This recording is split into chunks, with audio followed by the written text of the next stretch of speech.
The Trailblazers conclave, I will not be wrong if I say, has become India's best sports conclave now in the last 3 years. And it will only be fair if I give credit where due. It was Mr. Narendran who actually made it possible for us.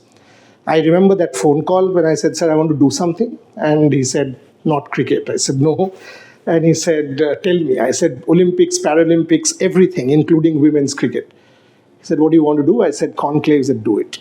That's how it actually happened in one Zoom call, and I'm not exaggerating. Today, 3 years down the line, we are into number 4. This year, it's 3 days plus 35 plus athletes.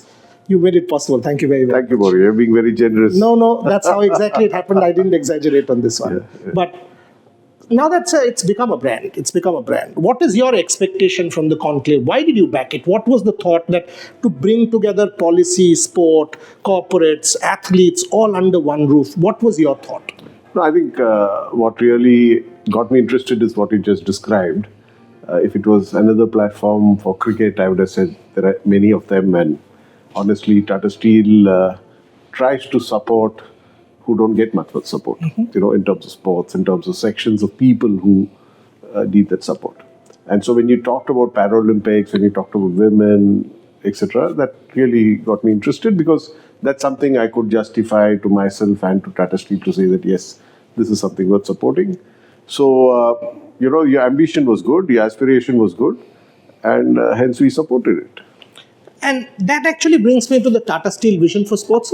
If I see hockey, I see Paralympics, I see women, I see mountaineering, I see archery, I see everything. And and that's something that kind of appeals to me, having done Indian sport for the longest time, from the Olympic movement, Dorab Tata to now. Can you tell me a little bit more on that, the Tata Steel vision for sport? So, Tata Steel is supported sports because it finds it a very impactful way to bridge with the community, to build a bridge with the community. So it's not just about corporate branding and building a brand name, which we can do many other things to build a brand name. Or we can support sports differently if it was the objective was just to build a brand name. So for us, sports is a way of helping the community, connecting with the community, giving opportunities to people who may not otherwise have those opportunities, working at the grassroots level, creating facilities in parts of the country which has not seen those facilities, and hopefully making an impact on lives, through the people that we touch. So it's to me a mix of the community work that we do, plus the fact that we are passionate about sports, and the fact that we want to support sports which traditionally don't get a lot of mileage or support. And just to let viewers know, this is the launch of the Trailblazers 4th edition.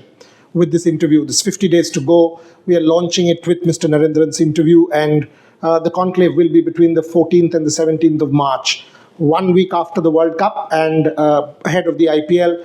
Once again, this year it's the biggest and best Trailblazers in terms of athletes. The whole number of people from across sport who will be here, and I would be expecting Mr. Narendran to also be there. But this is the launch. That's why we are doing this very special interview.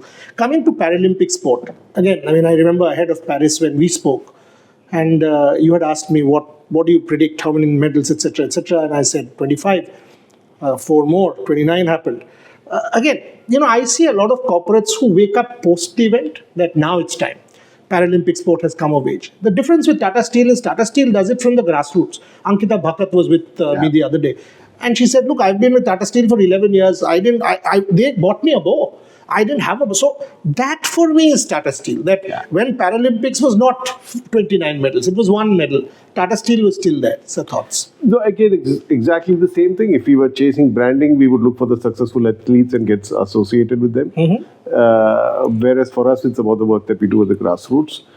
If you look at Paralympics or if you look at para-athletes, I think there's so much to learn from them. To me, we take so many things for granted.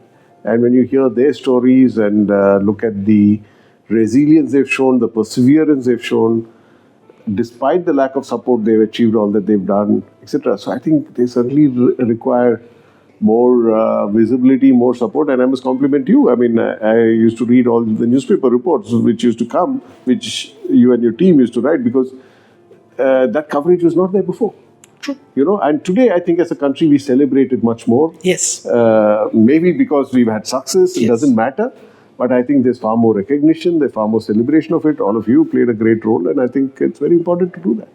Yes, I mean, and that I think I now think the Prime Minister's, in it, Commonwealth Games, Olympic Games in 2036, if India does host, obviously we are talking Olympics, but we've got to be also talking Paralympics, because Paralympics will be part of it. It's all, and I see change. And I think so with the effort that all of us have been able to put in, we've seen that change. The athletes say that, is baar nahi bulayenge, conclave mein nahi bulayenge. In fact, so much so, Sumit Until told 3 world championships, right? More decorated than Neeraj. He actually said, Neeraj bhai ke saath ek session kariye, Olympics, Paralympics ek saath kariye. Correct. So he's coming this year again. Wonderful. So coming to your own thing, the one thing that I've seen in you, I mean, I've been doing the Tata Steel Kolkata World 25K for the longest time. You've been running. You are an active athlete. Does that kind of help your understanding of sport? It helps me connect better. I obviously have maybe a greater respect for sports people and what they've achieved, because I know how hard it is to do well in sports. It's easy to watch on television and, give everyone advice on what they should be doing. But I think if you even played a bit of sports, you know how much of hard work it is, how much of discipline it is. And oftentimes, as I don't remember who, one famous sports person said, I worked hard for 10 years and I was called an overnight success, right? So that hard work is not visible, right? So I think if you played sports, and I've always played some sport or the other, not been exceptionally good at anything, but reasonably good to be able to play it, I've always appreciated it. So maybe that helps you respect them more. I don't say that if you don't play sport, you don't respect them, but I think it helps you respect them and their efforts much more. And Tata Steel has a rich history of supporting sports. Yes. So I'm just carrying forward that legacy. I'm not doing anything which has not been done before, maybe doing it differently, etc. But we have as you mentioned, Dorab Tata sponsored the first Indian Olympics delegation in 1920. Yes. Yeah? And Indian Olympic movement owes to Tata Steel. I mean, there is so much which I have researched in Lausanne myself. Yeah. It owes to Tata Steel. And so the question that you said, you're not exceptionally good at sport, you're exceptionally good at what you need to be. So that's something that we need to put on record. Having said that, when you are in the boardroom, have you used sporting lessons? Like in my case, when I face adversity, I kind of draw from sport. In your case? Well, I think there's a lot to learn from sports people. I mean, and sports persons in general. Even yesterday, I was talking to Kenny, and he was talking about how to deal with failures, for instance. I think sports people deal with this all the time. And, and sports people are under much more public scrutiny. Yes. I mean, my life as a corporate leader is much simpler than my life would have been if I was a captain of a team somewhere, because I just tell people, if you look at even if you take cricket as an example, if you look at the captains of the Indian cricket team, the kind of scrutiny they are under at a very young age by millions of people, by all their predecessors, by experts. And the criticism is out there, the analysis is out there. It's not just them, their families have to deal with it. So that kind of pressure when you're young and you're trying to make a mark for yourself, I think is incredible. And for them to deal with it and focus on the game, I think hats off to them. I tell people, if all my predecessors of Tata Steel were to sit and analyze all my decisions every evening on public television, I don't know how I would be able to run Tata Steel, right? I mean, so I think we need to respect that. And I think there are a lot of learnings for the boardroom: perseverance, hard work, discipline, the attitude to never give up. I recently came across a quote of Nelson Mandela, which, in fact, when I mentioned that to Kenny, he kind of talked about how it resonated with him. Nelson Mandela apparently said, I never lose. I either win or I learn. Lovely. So I think sports people look at it like that, right? So, I mean, if you lose, it's about, okay, take the learnings and move on. You cannot be expected to win 100% of the time. So I think there's so much for corporate leaders to learn from sports people. Fascinating. And that brings me to my next question, actually. Ankita Bhagat was here at Tata Center. I was hosting that event. And one thing that struck me was, she said, look, with Tata Steel, even when I lose, there is no pressure on me. There is no pressure that go and win. Yes, we are under pressure. But if your main backer says there is no pressure, that makes our life so much more easier. That's something. So we as an organization, I keep telling people, we invest in relationships. We look at ourselves as a relationship organization with our partners, with our employees, with our customers, with our distributors. So, I mean, I'm sure you know in Tata Steel, we have 5th and 6th generation employees. We have distributors who are third. I'm myself dealing with some of them who are third generation because I've spent 37 years in Tata Steel, right? I was just giving away the Long Service Awards for colleagues in Calcutta. And so many of them came and introduced themselves to me as sons and daughters of people I had worked with 30 years back, right? Suppliers, vendor partners. So we typically, I mean, of course, the expectation is that you build trust and then you invest in the relationship. So I think with Ankita and with many others, we see the talent, we see the potential, we know that they work hard. Success cannot come every time. And we support them because we believe in their potential and they don't fail us. And the best part about someone like Ankita, for example, now that she won the Asian Archery Gold and all, I have covered her at her lowest when she shot that 4 in Paris. And then to see that she's learned from there and now winning the Asian Championship, beating the Korean gold medalist and the silver medalist, makes me very proud. Absolutely. And I told her that. I said, look, this is... And that's when, before even I said anything, she said, Tata Steel made it possible because मेरे पास तो वो bamboo वाला ये था. I said, क्या बोल रहे हो आप? He said, हाँ देखिए सर, मैं lefty हूँ. ये तो खरीदने का पैसा भी नहीं था मेरे पास. That made me very proud, sir. I mean, absolutely. So Ankita, Deepika, we had so many over the years. And Purnima, who's the coach, Dronacharya awarded coach, she's been again a wonderful person. So we have a whole ecosystem, which we've supported. We've had successes, we've had disappointments, but we've tried our best to give them the exposure. They need to do their bit. They need to work hard, and I think Ankita is a great example, like you said, of not letting that disappointment impact her, her drive and her perseverance. So you deal with corporate leadership, and when you see a Commonwealth Games come to India, right? And India is going to bid for the Olympic Games. Targeted dialogue should start in 27. The Prime Minister is championing it. Sport a soft power. Your take on this? Do mega events? I mean, you support mega events, the marathons, our event, everything, small, big. Where do you stand on India wanting to host an Olympic Games, wanting to make a statement on soft power? Sure. So to me, soft power is one objective, but to me the greater benefit or objective would be if it can help create a mass movement on sports, it can help build more sports infrastructure across the country.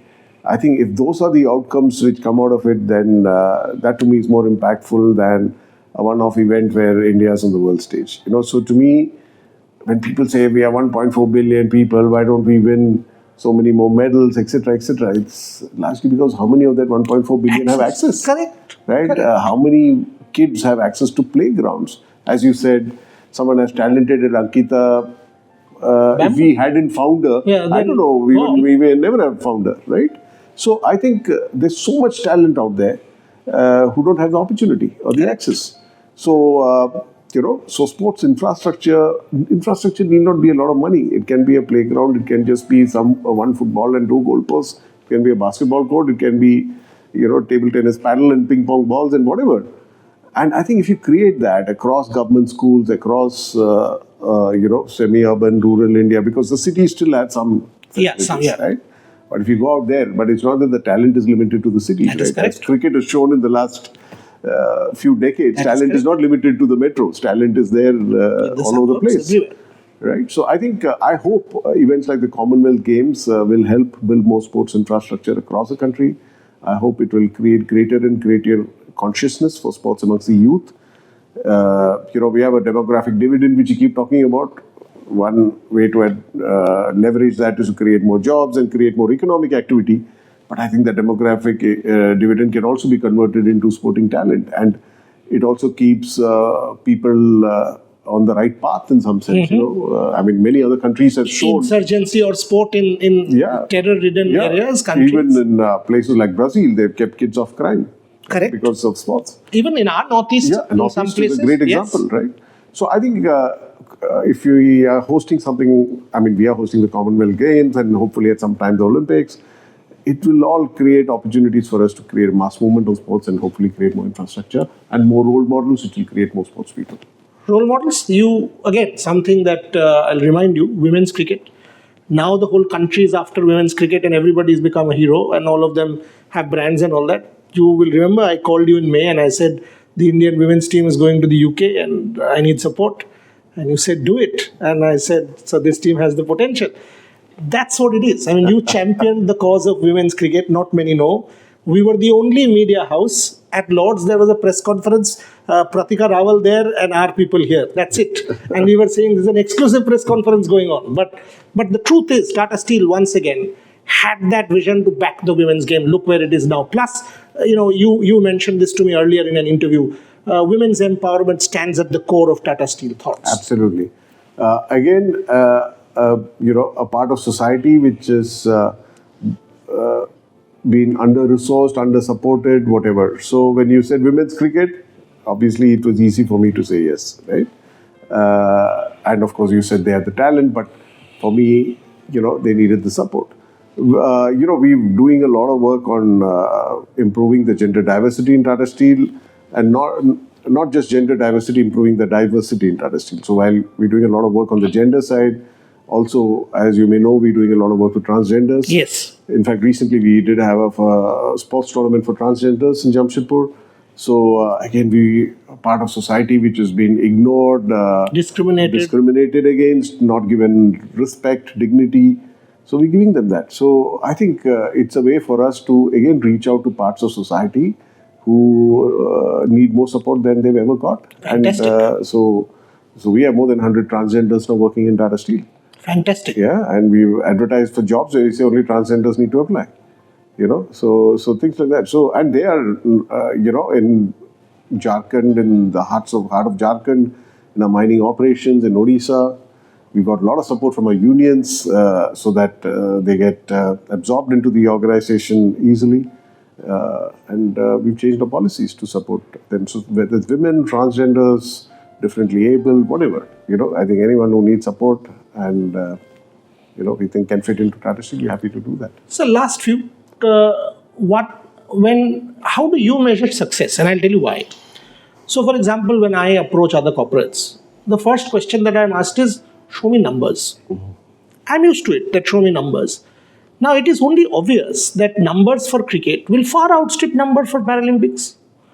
Because India will not consume in the same manner. I mean, a Sumit Antel is not known as a Virat Kohli. And it's only there, right? In your case, you kept backing us. And that's why I'm asking this. How do you measure success? Is it the process? Is it the effort? Is it the impact? Because clearly in my case, I see a disconnect with other corporates when I say, but look, this is Paralympics. They don't get it. In your case, I've always had that receptivity that this is different and you've got to back it to bring it to the level of cricket. Then you talk about numbers. Yes, numbers will come. When Navdeep Singh won and Markasam became a national story, and he calls me today and said, "Aapne to hero bana diya tha." I said, "Prime Minister Saab ne bhi Markasam bol diya." But so what is success for Mr. Narendran? See, to me, success is about first deciding on the direction you want to move in, and then moving forward in that direction at a pace at which you set yourself for yourself, which is challenging enough, which pushes you. Success is not a destination. Okay, so to me, success, what is the direction? The direction is we want to support sports. We want to support sports which don't get much support. We want to support sections of society which don't get that support, right? So that to me is the direction.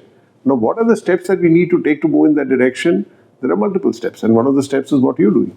So for me, success is about then backing people who are moving in that direction, helping us move in that direction, making sure that we are making an impact. What you said, the impact is there, and we need to have it's not about, measure it. It's not just about managing an event. It's about making sure that you make a lasting impact, and to make a lasting impact, you need to persevere. So I'm happy that the second year you called me, you didn't say I'm going to do something else, right? You continued on the direction that we felt was worth supporting and which you were passionate about and we were passionate about. Then you made progress, which is good. That to me is success, right? It's not I've reached here, so now I'm successful, because the definition of success will keep changing, right? What is important is to move forward in the direction that we want to move. Fantastic. So last two. Sport in my case, when I look back, and I've asked you this question multiple times, I want to ask one more time. Sport has taught me how to face with adversity, challenges. When I encountered my personal adversity with cricket and the board and the ban and all of that, it allowed me that, because in my conscience I knew I'm true. It allowed me to fight it, allowed me to write the book, allowed me to lose, learn from that loss, make it back and come back where I am. So what is your lesson? I mean, when you kind of think of sport and you see people losing, in your domain, the corporate leaders, you must have lost Absolutely. many times. I mean, Absolutely. when we see you, we see the success of TV Narendran. But backstage, I'm sure you must have lost. Your thoughts, sir? So again, like I said, sports tells you that there's no shortcut. I mean, we know so many stories of people who are very talented but did not do well, Yes. right? And there are many others who may have been less talented but worked harder, or could deal with failures better, or persevered longer, right? So to me, those are the lessons for all of us. I tell youngsters, again, exactly like you said, people think if I'm the CEO, then I've just had 35 years of success. I've had so many disappointments, so many failures. But like they say, again, to use a sports analogy, it's like they say in a boxing match, it's not over when you fall down, it's over when you don't get up. Right? So it's like that. So sports teaches you that. Sports also, if you play team sports, it teaches you teamwork. How do you subordinate your personal goals or agenda to what is good for the team? And how do you play together with others? How do you help others succeed through your game? You should also succeed, but others can also, particularly in football. So many times you don't score the goal, you're feeding the ball. Right? So, or basketball, or any of these team sports. Yeah, right? any. So, I think there's a lot of lessons, and for us as corporates, because oftentimes in corporates also you find it's competitive, particularly very ruthless. Ruthless. There's office politics, there are functions subordinating their agenda to, or rather subordinating the corporate's agenda to their agenda. So sports can teach us a lot of things, and that's why I always encourage people to take up some sport or the other. If not anything else, it'll teach you discipline, it will teach you mental strength, perseverance. Which is hugely important. Which is all hugely important. Yeah. So last question. Global CEO and MD of Tata Steel, huge responsibility, one of the country's leading corporates. What is the legacy that you want to leave behind and turn back and say, no, this is what I am proud of. This is something that I wanted to leave behind for, like I've said this to you, I've learned a lot. You inspire me. What is the legacy that you want to leave behind for many others? See, for me, it's nothing about my personal legacy or me as an individual. To me, it's a privilege for me to have this opportunity to serve this company, which has been around for 120 years, a very important part of India's industrial history. So I've inherited a lot of legacy. I want to make sure I add to it in some sense and leave behind a stronger company for the next generation of people. So, it's less about me and what the institution does. Because honestly, whatever, even if I may be the CEO, what we do is not dependent on what I do. Everybody plays a role, right? They may, seek my direction or help or support or whatever. But ultimately, it's all of us moving together. It's a team. It's a team. So it would be unfair even if I say after I retired that this is what happened during my tenure. It's about all the people who worked with me, during this tenure, who played a big role. So I look at it from that point of view. Otherwise, you let again your personal ego override what is right for the company. So I'm less concerned about my legacy and more concerned about Tata Steel's future. I will end there because this is where I kind of learn and take inspiration every day, because all of us are also an extended arm of Tata Steel, because the support that we get, we are also being given that support to try and make a difference in our own chosen domain. In our case, it's sport. Whether it's Tata Steel chess, whether it's the Tata Steel marathons, whether it's Trailblazers, whether it's whatever. So we are all part of the whole chain where India needs to be a better country and a better place and a better society. And that's what Mr. Narendran and Tata Steel are striving to do. Sir, always a pleasure. Thanks, Boria. Always a pleasure. Thank you very much. Thank you for having me on this Thanks. interview. Thanks.